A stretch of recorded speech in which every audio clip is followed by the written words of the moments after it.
রাত প্রায় মধ্যরাত। গ্রামের ধানক্ষেতে ঝিঝি পোকার শব্দে ভরে গেছে চারপাশ। হঠাৎ করেই বাতাস নিস্তব্ধ হয়ে যায়। রাস্তার মাথায় দাঁড়িয়ে থাকা পুরনো বটগাছটা যেন অস্বাভাবিকভাবে দুলতে থাকে, অথচ বাতাস নেই। রায়হান নামের এক যুবক সেদিন গ্রামের মেলায় থেকে ফিরছিল। হাতে শুধু একটা মাটির বাঁশি। হেঁটে আসতে আসতে সে খেয়াল করল, কেউ যেন তার পেছনে হেঁটে আসছে। ঘুরে তাকাতেই সে দেখতে পেল, কোনো মানুষ নেই। কিন্তু মাটিতে স্পষ্ট পায়ের ছাপ পড়ছে, যেন অদৃশ্য কেউ হাঁটছে। রায়হানের বুক ধকধক করতে লাগল। সে হাঁটার গতি বাড়িয়ে দিল।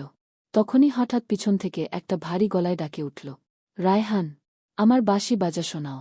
কণ্ঠটা এত গভীর, এত ঠান্ডা, যেন মাটির তলা থেকে কেউ ডাকছে। রায়হান ভয়ে জমে গেল। ঠিক তখন বটগাছের নিচে একটা কালো ছায়া গঠন নিতে শুরু করল। ধীরে ধীরে সেই ছায়া লম্বা হয়ে মানুষের আকৃতি পেল। কিন্তু মুখের জায়গাটা ফাঁকা, একেবারে শূন্য। শুধু অন্ধকারের গর্তের মতো। রায়হান দৌড়ে পালাতে চাইল, কিন্তু পা নড়ল না। ছায়াটা ধীরে ধীরে এগিয়ে এলো, আর তার কণ্ঠ আবার কানে ভেসে এলো, আমাকে বাঁশির সুর শোনাও, না হলে আজ রাতেই তোর প্রাণ আমার হবে। ভয়ে কাঁপতে কাঁপতে রায়হান বাঁশিতে ফু দিল। কিন্তু সুর বেরোল না, বরং বাঁশির ছিদ্রগুলো থেকে কালো ধোঁয়া বের হতে লাগল, আর সেই ধোঁয়া রায়হানের শরীর ঘিরে ধরল। পরদিন সকালে লোকজন ধানক্ষেতের ধারে তার বাঁশি পেল, কিন্তু রায়হানের কোনো খোঁজ আর পাওয়া গেল না। রাত প্রায় মধ্যরাত।